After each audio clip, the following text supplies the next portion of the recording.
Indian టీంలో విరాట్ కోహ్లీ, రోహిత్ శర్మ ఇద్దరు కూడా మంచి ప్లేయర్లుగా గుర్తింపు పొందారు. ఇక వీళ్ళు చాలా సంవత్సరాల పాటు ఇండియన్ టీంకి సేవలు అందించారు. ఇక ఇలాంటి క్రమంలోనే వీళ్ళ ఏజ్ అనేది పెరుగుతూ రావడం వల్ల వీళ్ళని T20 ఫార్మాట్ కి దూరం పెట్టాలని BCCI ఎప్పటి నుంచో భావిస్తుంది. ఎందుకంటే ఇప్పటికే ఇండియన్ టీంలో చాలా మంది యంగ్ ప్లేయర్లు అద్భుతంగా రాణిస్తూ ఉండడం వల్ల వాళ్ళని తీసుకుంటే టీం ఇంకా స్ట్రాంగ్ అవుతుందని BCCI భావిస్తుంది. అందులో భాగంగానే ఈ సంవత్సరం T20 వరల్డ్ కప్ జరుగుతున్న నేపథ్యంలో రోహిత్ శర్మ, విరాట్ కోహ్లీ ఇద్దరిని పక్కన పెట్టి యంగ్ ప్లేయర్లను బరిలోకి దింపి ఆడించాలని BCCI భావిస్తుంది. ఇక ఇదిలా ఉంటే రోహిత్ శర్మ, విరాట్ కోహ్లీ ఫ్యాన్స్ మాత్రం వీళ్ళిద్దరి ఏజ్ పెరిగినా కూడా వాళ్ళు మంచి ఫామ్ లో ఉన్నారు కాబట్టి T20 ఫార్మాట్ కి సరిగ్గా సెట్ అవుతారు అంటూ వాళ్ళు చాలా రకాల కామెంట్లు అయితే చేస్తున్నారు. అద్భుతమైన ఫామ్ లో ఉన్న విరాట్ కోహ్లీ, రోహిత్ శర్మలను ఇప్పుడు పక్కన పెట్టించి యంగ్ ప్లేయర్లతో T20 వరల్డ్ కప్ ఆడించడం అనేది ఎంతవరకు కరెక్ట్ అంటూ వాళ్ళ అభిమానులు సైతం సోషల్ మీడియా వేదికగా భారీ ఎత్తున స్పందిస్తున్నారు. నిజానికి రోహిత్ శర్మ, విరాట్ కోహ్లీ లాంటి ప్లేయర్లు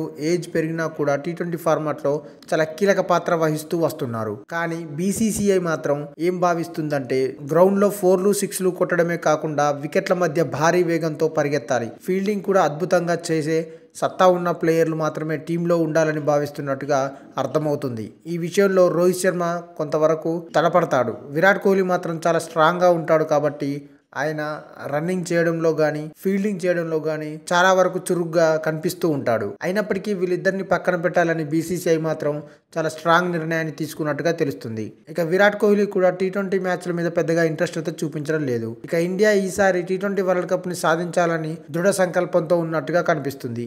ఎందుకంటే గత సంవత్సరం భారీ అంచనాలతో బరిలోకి దిగిన వన్డే వరల్డ్ కప్ అనేది ఒక్క అడుగు దూరంలో మిస్ అవడం వల్ల ఇండియన్ ప్లేయర్లతో పాటు అభిమానులు కూడా తీవ్రమైన నిరాశకు లోనయ్యారు. ఇక T20 వరల్డ్ కప్ కొట్టి అందరిలో మంచి జోష్ నింపాలని BCCI భావిస్తుంది. ఈ వీడియో మీకు నచ్చినట్టయితే లైక్ చేయండి, షేర్ చేయండి, కమెంట్ చేయండి, సబ్స్క్రైబ్ చేయండి.